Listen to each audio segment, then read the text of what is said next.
Olá pessoal, voltando então, retomando os estudos onde a gente deixou, eu vou começar analisando duas palavras que elas são geralmente utilizadas e compreendidas como iguais, de forma igual, porém elas são opostas em degraus, nas suas particularidades elas são diferentes.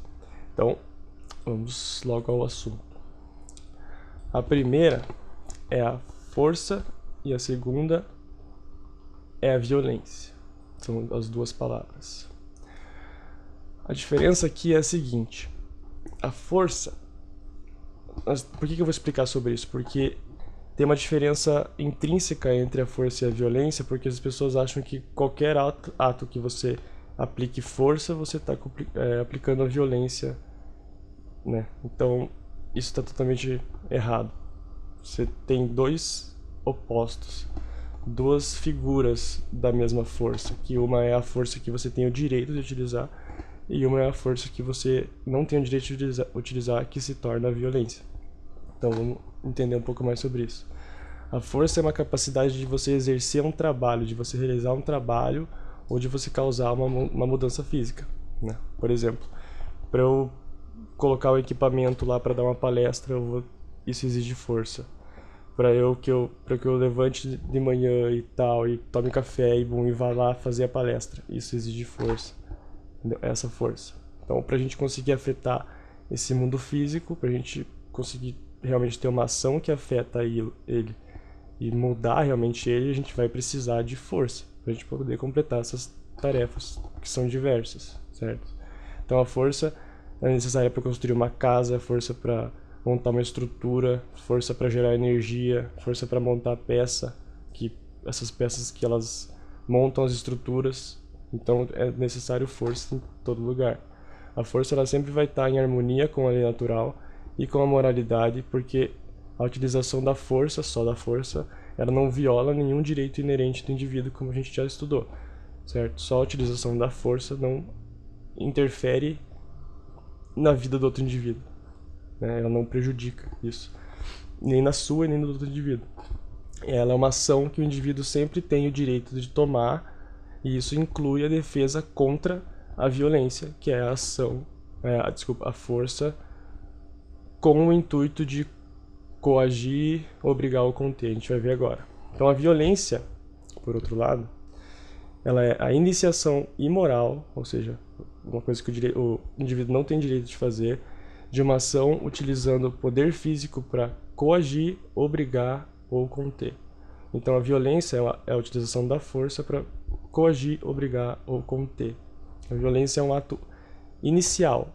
A pessoa faz o primeiro ato, comete esse primeiro ato, que é um ato imoral de um indivíduo contra outro indivíduo, né, contra outra pessoa, com o propósito de fazer ele fazer alguma coisa que ele não quer, obrigar esse indivíduo a fazer alguma coisa que ele não quer, certo? Então, qualquer ação feita para coagir, conter ou obrigar uma pessoa, um outro indivíduo, a fazer alguma coisa que ele não está disposto a fazer, ela está em direta oposição com a moralidade e com as leis naturais. Porque essa ação, essa violência, essa força imoral, ela envolve uma violação do direito do outro ser, certo? Então, como eu coloquei ali na imagem, essa ação, essa violência, ela não é um direito inerente do indivíduo. É uma ação que o indivíduo nunca tem o direito de cometer. Ela vai em total contradição com as leis naturais, porque você vai lá e você obriga uma pessoa a fazer alguma coisa porque a pessoa não quer, certo? Isso não é um direito seu. O corpo é um direito da pessoa. A pessoa não é sua escrava para você obrigar ela a fazer isso, certo? Então, isso não é um direito seu. Então, tem uma diferença bem básica e fácil de entender entre a violência e a força. Um bom exemplo disso é o governo violento, né? O que eu quero deixar explícito aqui, nesse começo, é que nem tudo basicamente é violência. A força ela pode ser necessária muitas vezes para conseguir fazer o que tem que ser feito, ou também para se defender de certas ações imorais, certo? Você tem todo o direito de se defender das ações imorais, porque quem toma a ação imoral é quem está segurando a culpa de ter feito ela no primeiro lugar, certo? O indivíduo que está tendo o seu espaço tomado, ou a vontade dele restringida, ou ele está sendo obrigado a fazer alguma coisa que ele não quer, certo?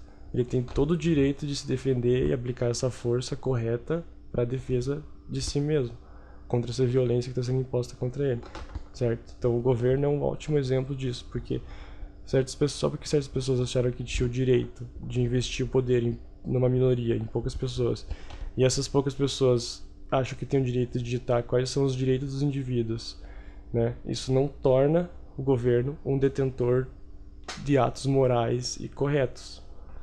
Só porque eles dizem que isso não torna eles realmente isso, certo? Então, se o governo é violento, se ele utiliza a força para cometer atos imorais, que vão sempre em contradição contra qualquer direito do indivíduo, certo? E também contra as leis naturais, é o dever do indivíduo e da sociedade, né? Nossa obrigação é lutar contra essa força, contra essa violência no governo.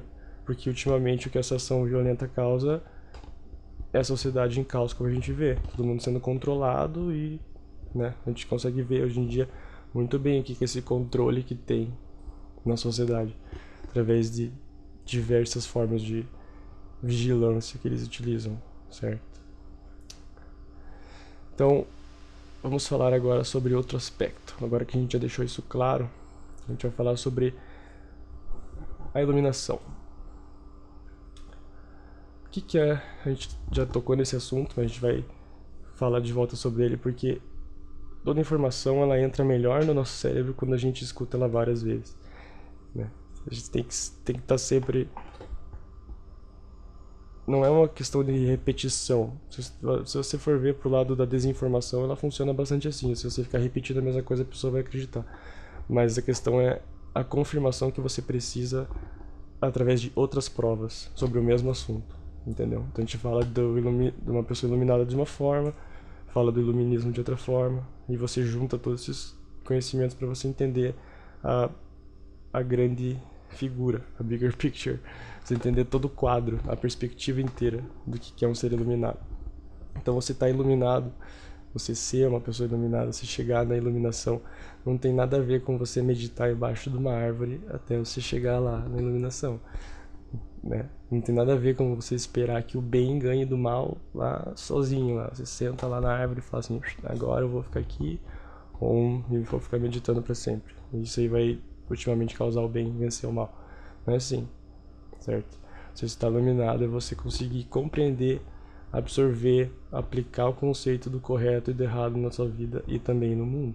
Você está iluminado é você reconhecer que você não deve cometer esses atos imorais, mas que também você não deve ser rebaixado por atos imorais dos outros. Você não tem que cometer atos imorais e você não tem que conceder o direito de outras pessoas de também cometerem esses atos imorais, certo? Você reconhecer esses padrões, você está consciente do que está acontecendo ao nosso redor, consciente do que a realidade é e não do que a gente quer que ela seja, e você conseguir mudar ela baseado no que você sabe, certo? Então, pra gente entender um pouquinho mais sobre o iluminado, uma pessoa iluminada, uma pessoa que tem o conhecimento da realidade sobre como ela é, tem uma imagem aqui sobre os pilares da iluminação. Os pilares da iluminação são fáceis de ser entendidos. Para entender melhor sobre esses aspectos aqui, certo? A gente vai estudar um pouquinho mais em profundidade os dois elementos desses pilares, certo? O primeiro elemento, né, o primeiro pilar ali, é o pilar da energia sagrada feminina, que é o que está em azul. Vocês estão vendo que ele tem ali, que eu desenhei ali um triângulo para baixo, certo? Esse símbolo, na simbologia, ele também é conhecido como o vaso, ou conhecido como o útero da mulher, porque é da onde surge a vida, certo? Pode ver que tem uma semelhança muito grande com o útero ali. E depois eu explico, deixa eu explicar primeiro esse princípio, depois eu explico o porquê do vermelho, do masculino, enfim. Então, o primeiro pilar é o da energia sagrada feminina. Ele também é conhecido como o pilar da não agressão. As pessoas já devem ter ouvido falar sobre o princípio da não violência, É exatamente isso, o princípio da não agressão. Esse pilar ele é sustentado por uma única e básica lei. Não cometa violência, nem a si mesmo, nem aos outros, óbvio. Em outras palavras, não cometa atos imorais que não são do seu direito. Não cometa atos imorais para tirar o direito dos outros, certo? E não conceda direito para os outros, para esses outros roubarem o direito dos outros. E seja complacente com isso, certo? Como a gente já falou nas transgressões da lei naturais, não roube. Não roube o direito dos outros indivíduos, porque não é seu direito privar eles dos direitos deles, como não é direito deles privar você dos seus direitos. Esse pilar é simples. Não faça aos outros o que você não quer que seja feito para você. Simples regra de ouro, certo? O segundo pilar é o pilar do sagrado masculino, perdão. E ele tem lá um triângulo para cima, certo? O vermelho ali, porque esse símbolo também é conhecido como a espada. E também é conhecido como fogo da ação, certo? Por isso que tá em vermelho. Vocês podem ver que o fogo sempre vai ser relacionado à ação, a água vai ser relacionada à internalização, certo? Que da internalização são as emoções, pá, e a ação, que é a espada, é a ação do mundo físico, que é a energia masculina. Enfim, o segundo pilar é o princípio sagrado masculino, ele também é conhecido como o princípio da autodefesa, certo? Então esse pilar ensina sobre o nosso direito inerente do indivíduo de nos defendermos, através da força, como expliquei, para poder combater qualquer violência, que é a utilização da força imoral, que está sendo conduzida perante nós, ou o indivíduo, ou a sociedade. Você pode intervir se você está vendo que está sendo cometida tal violência. Não é só o indivíduo que está sendo coagido e obrigado a fazer alguma coisa que pode reagir. A pessoa que está vendo que está sendo cometido esse ato também pode reagir e causar uma mudança. Então a sociedade como um todo também pode causar essa mudança. Também pode se defender com a força contra a violência que é conduzida perante todo mundo. Então a gente pode incluir aqui também todo mundo, né? Se você for ver, não só as pessoas que estão próximas de nós, todo mundo da Terra, certo? E é um princípio da defesa própria, só que ele se aplica para a defesa do todo, certo? É o direito, ele fala sobre o seu direito de você se defender, mas você também tem o direito de defender o outro se o outro não tiver como se defender, certo? Ok. Agora vamos falar sobre dois aspectos que são que a gente tem que sempre estar falando: religião e o governo, certo? São os dois princípios básicos de ser entendidos, são esses, os dois pilares. Os dois pilares são fundamentados em ações corretas e em ações não corretas, morais e imorais. Então qualquer ser iluminado hoje em dia, que se considera um ser iluminado, um ser que compreende a realidade como ela é, ele tem que entender o significado desses dois pilares. É básico. O princípio da não agressão e o princípio da autodefesa. Porque com esses dois pilares entendidos e compreendidos, você não vai aceitar que sejam tirados direitos seus nem dos próximos, certo? E você também não vai tirar o direito dos próximos. E você vai se defender, fazer o que for necessário para que os direitos não sejam violados, certo? Você vai ter uma vida justa, certo? Então, o problema maior é que a gente não chegou ainda lá nesse nível de consciência. As pessoas não chegaram lá nesse nível de consciência. Por quê? Porque o governo e as religiões, eles lutam para que esses dois pilares sejam totalmente quebrados, destruídos. Assim, o indivíduo não consegue se libertar totalmente das amarras do governo e nem das amarras da religião.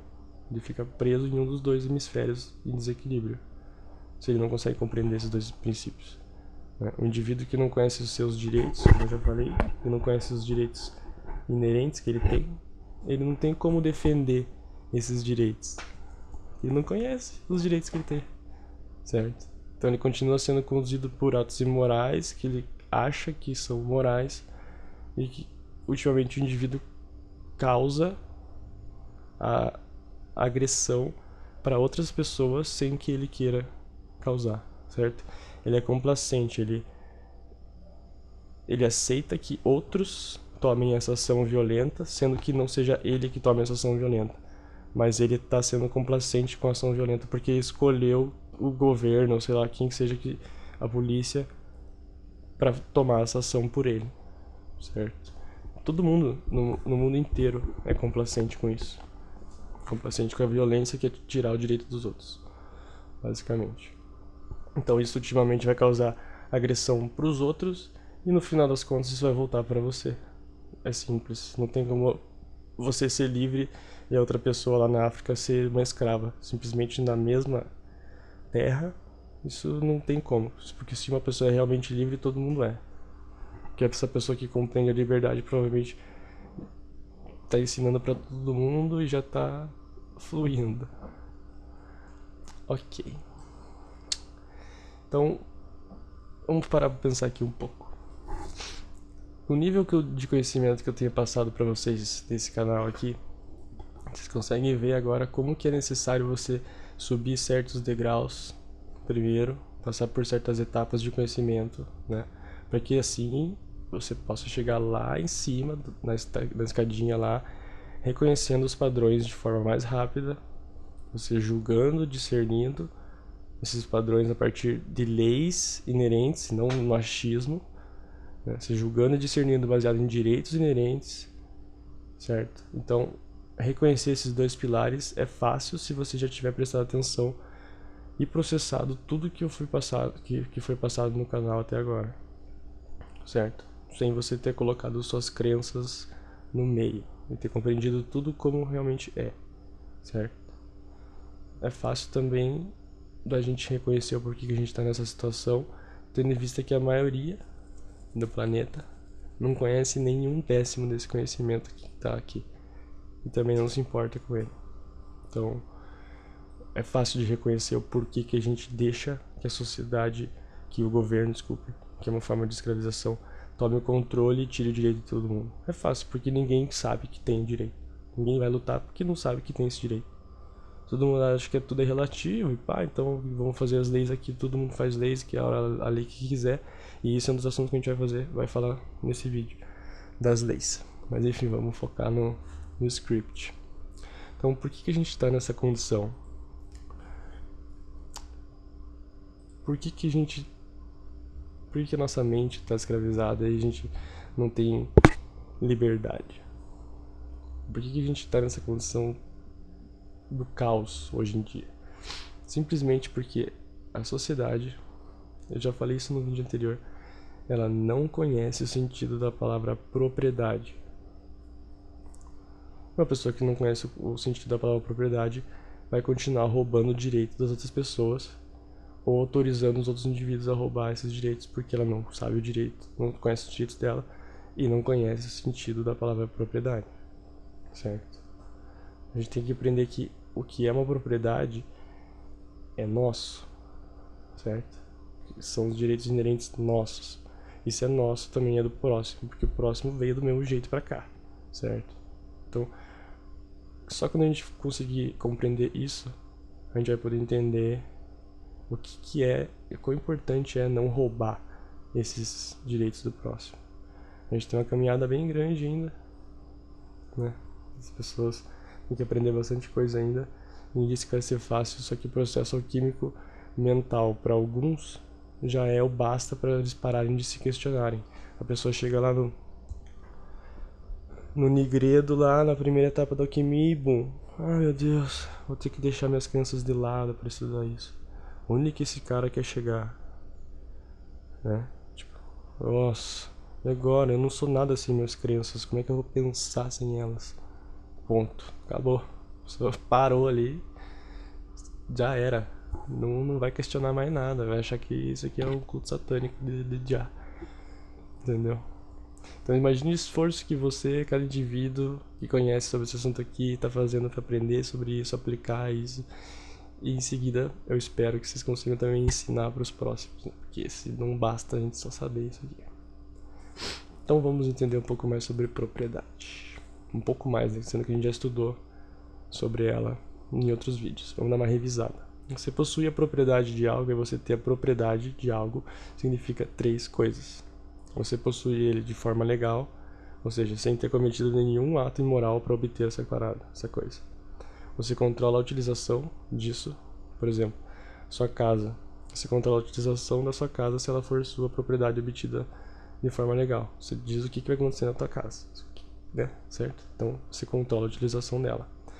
E você tem responsabilidade pela utilização dessa propriedade. Ou seja, você tem um exemplo bom que é o seu corpo, no caso. É a sua propriedade, você obteve ele de forma legal, você não precisou passar por cima de ninguém para obter ele. Não teve que cometer nenhum ato imoral para ter o corpo. Você controla o teu corpo e você tem total responsabilidade por ele e pela utilização dele, pelo que você faz com ele, certo? Então, o melhor exemplo de uma propriedade é o seu corpo. Então, a lei natural e os direitos inerentes dos indivíduos, eles podem ser reduzidos a apenas uma lei espiritual e apenas 2 palavras: não roube. Pronto, não roube. Sabendo todos os princípios herméticos e as leis naturais e o que são os direitos do indivíduo, não roube. Pronto, é simples. Para sair da prisão mental, física, a gente tem que entender esses princípios primeiro, certo? A gente viu tudo em detalhe até agora, mas se for para definir, né? Não vou chegar aqui e falar, qual que é o princípio mais básico espiritual do mundo? Aí eu vou falar assim, cara, não roube. Ponto. Acabou. Não. Então a gente viu tudo em detalhe. A gente detalhou todos os aspectos das leis naturais e tal.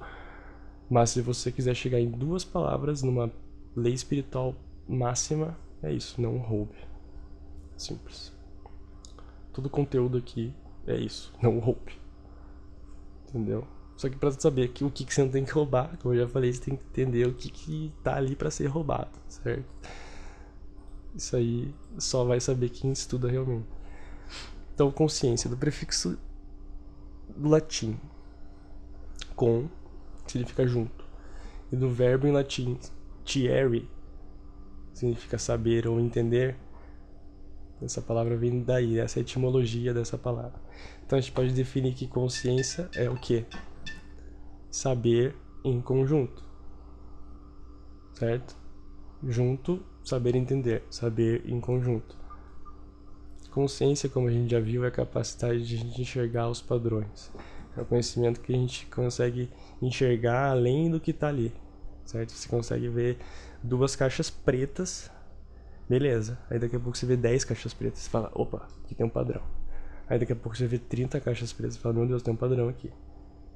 Mesmo que tenha 60 mil caixas brancas, você está vendo as caixas pretas e está reconhecendo o padrão. Isso é consciência, certo? E esse conhecimento ele abre o caminho para a gente poder mudar o nosso comportamento, a nossa ação. Essa é a consciência, certo? E conhecimento é o caminho fora dessa prisão mental e física eterna que está rolando aqui na Terra.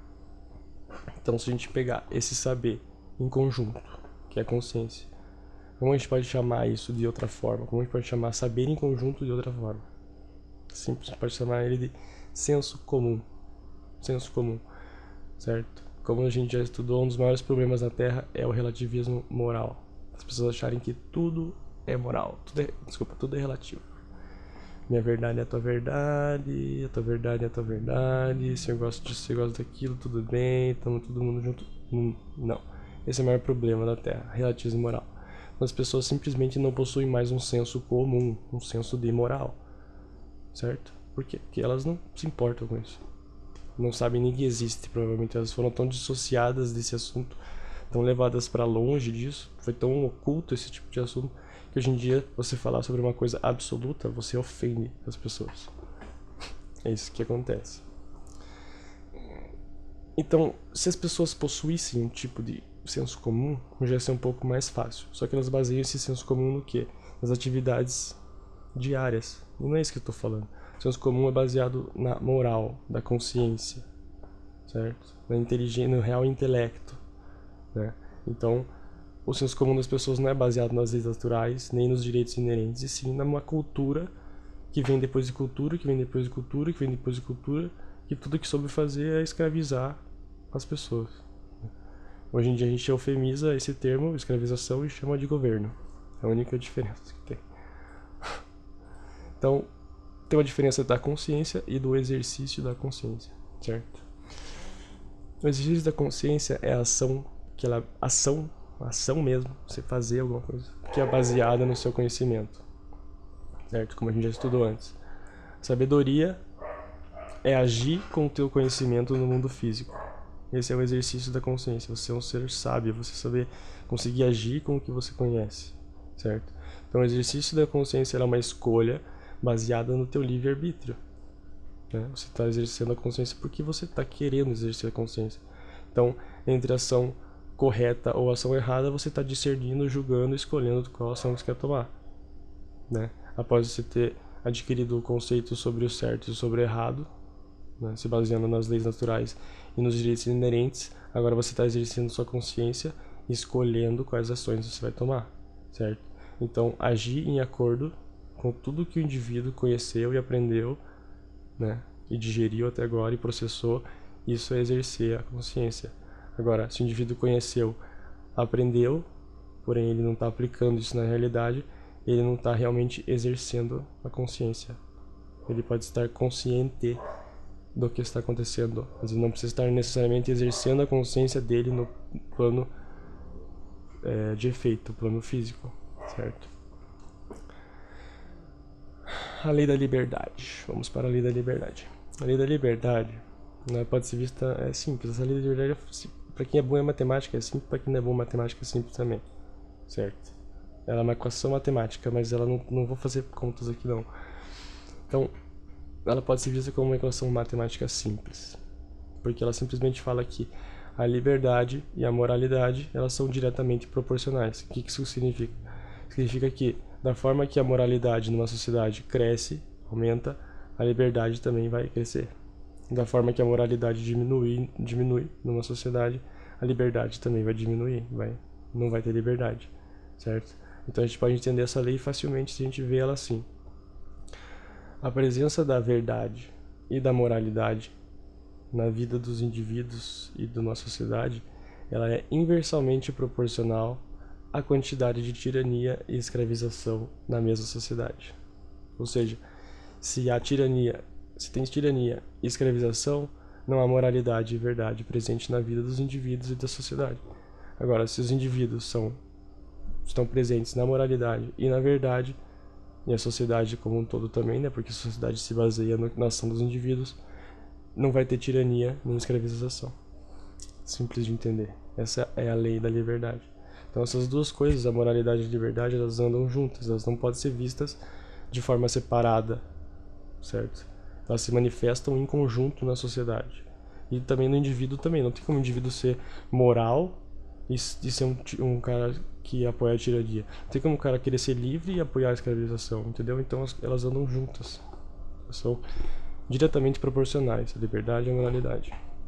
Que a verdadeira liberdade não pode existir numa sociedade que abraça a ideologia do relativismo moral, certo? Como é que uma ideologia que diz que não existe certo ou errado e que os humanos têm o poder de dizer o que é certo e errado vai saber julgar e discernir o que é uma liberdade, certo? Porque se tudo é relativo, né? Então eu escravizar o meu irmão, pra mim é beleza, e pra você não é. E aí? Certo? Você matar a tua família inteira pra você é de boa, e pra mim não é. E aí? Entendeu? Esse é o senso de moral que eles querem que a gente esqueça.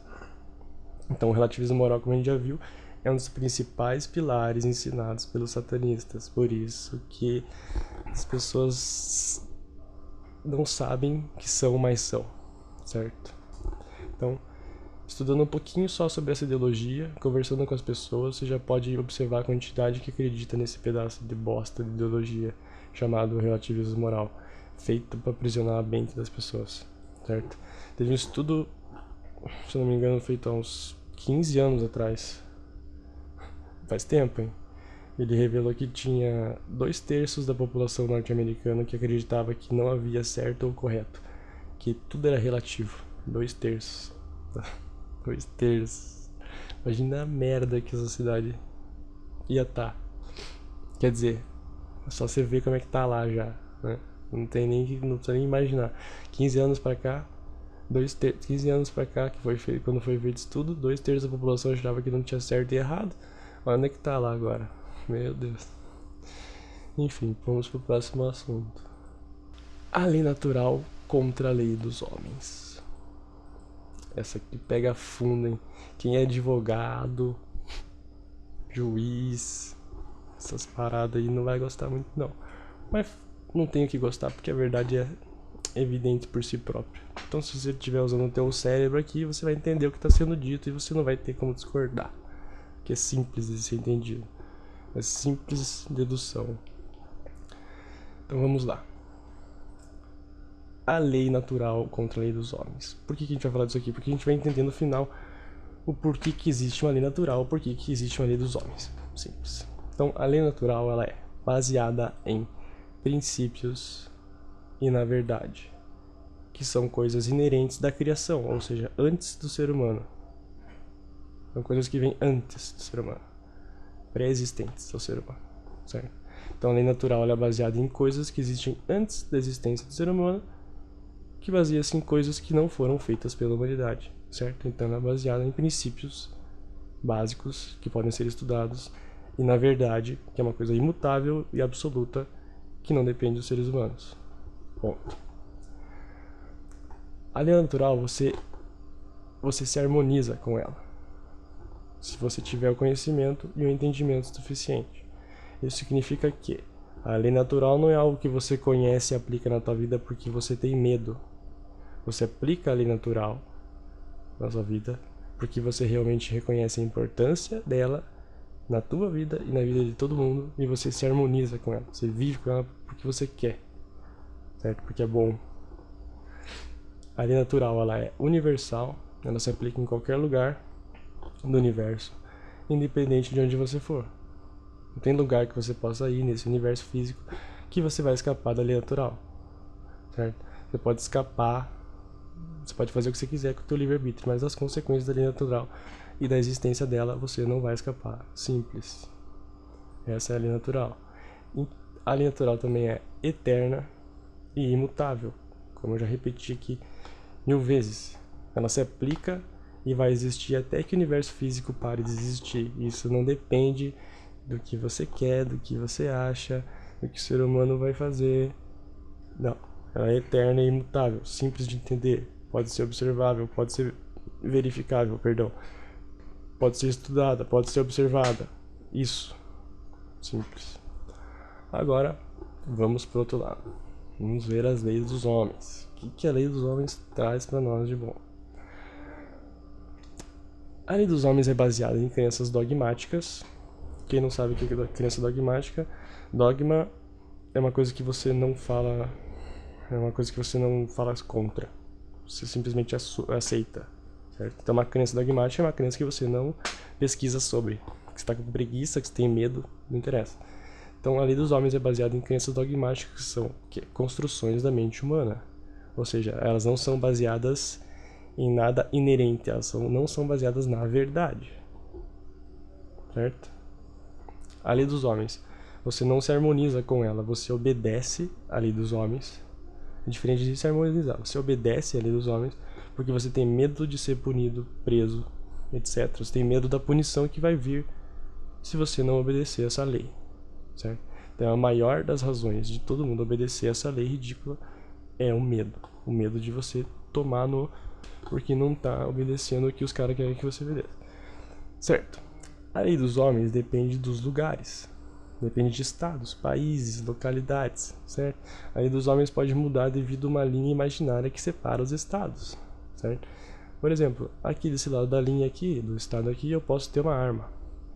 Mas do lado dessa outra linha imaginária aqui, se eu atravessar a linha imaginária aqui, eu não posso mais ter essa arma. Qual que é o sentido que faz isso? Não faz sentido pra quem tem essa crença de relativismo moral mesmo, né? Porque não faz nenhum sentido, certo? Aqui nessa linha imaginária aqui, para a esquerda, você pode fumar. Mas ali da outra linha imaginária ali, você não pode fumar, e se você fumar, você vai ser preso por 40 anos. Ah, mas e se eu fumar aqui, desse lado aqui, a fumaça vai pro outro lado lá? Meu Deus, não faz sentido, cara. Aqui você vai ser preso por anos, ali do outro lado não. Mesma coisa com armas. Não faz sentido nenhum. É puro relativismo moral inútil, certo? Então, a lei dos homens ela é mutável, que significa que ela depende da vontade de quem faz ela, ou seja, depende da vontade dos indivíduos, e ela pode ser mudada, alterada a qualquer hora, ou do tempo que ela foi feita, certo? Também relaciona isso com o relativismo moral, porque depende da época, depende da sociedade, depende do indivíduo que fez a lei, depende do que ele estava vestindo no dia, se ele estava bravo, se ele estava feliz, certo? É mutável, a lei dos homens é mutável, ela muda. Tudo bem proibir o álcool em 1920, mas agora em 1922, beleza, vamos beber. Porque eu não sei, porque eu quero. Entendeu? Ela muda dependendo do que a gente quer, do que a gente não quer, do que a gente gosta, do que a gente não gosta. A lei dos homens depende da vontade dos homens, certo? Isso é igual ele falar que é Deus. Se aceitar que a lei dos homens é a única lei que existe, é igual você falar que o homem estabelece o que é certo e correto. Então ele é Deus. Ele é o cara, é quem estabelece o que é certo e correto, certo? Isso é uma tremenda falha. Então, entendendo esses 4 aspectos das ambas as leis, o que isso diz? O que isso revela pra gente? O que a gente consegue tirar desse aprendizado desses aspectos das leis? Como eu falei, isso vai ser dolorido para quem gosta, para quem ama a lei dos homens, para quem trabalha com isso, né? Mas se você já veio até aqui, você está exercendo o seu poder de pensamento, seu processo lógico, já deve ter entendido que a lei dos homens serve para roubar o direito dos outros indivíduos. Mas vamos lá. O que esse entendimento sobre essas leis diz sobre a lei dos homens? Simplesmente diz que elas são desnecessárias. Simples. Simplesmente só isso. Por quê? Por quê? Vou explicar. Porque se a lei do homem fosse baseada na verdade e na moral, ela seria redundante, certo? Não teria por que você escrever as leis, sendo que as leis naturais, que podem ser analisadas, entendidas, compreendidas e óbvias, certo? Não tem por que você escrever leis que falam sobre essa lei, certo? Então, se você entender a lei natural, não tem por que você fazer uma lei em cima da lei. É a mesma coisa que você pegar e escrever assim, aqui, vamos escrever no pedaço de papel lá, o céu é azul porque de dia está azul. Entendeu? Não tem por que escrever essa lei, certo? É redundante.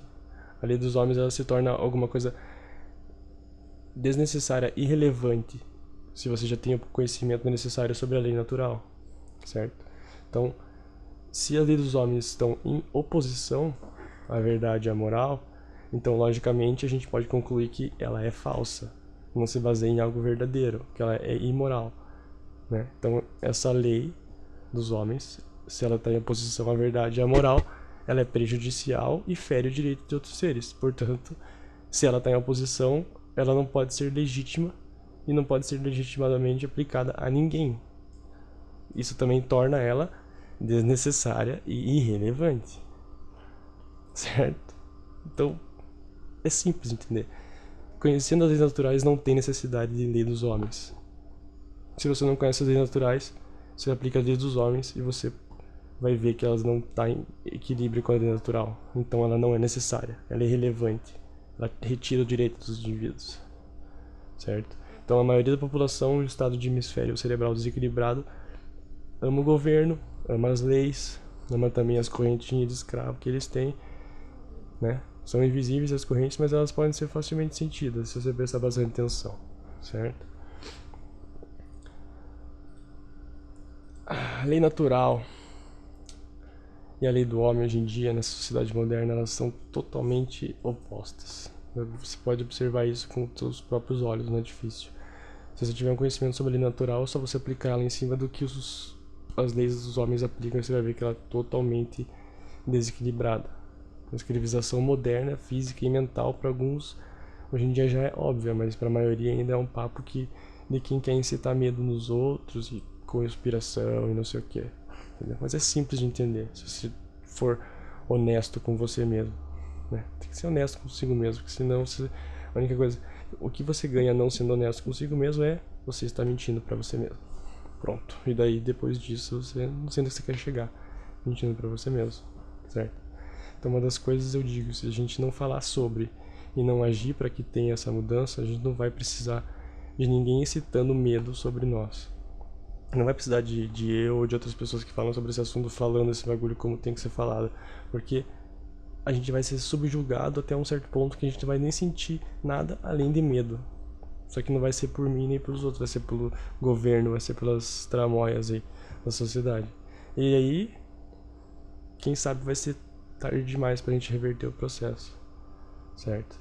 Então, a gente tem que pensar muito bem na diferença entre as leis naturais e a lei dos homens para poder aplicar elas corretamente.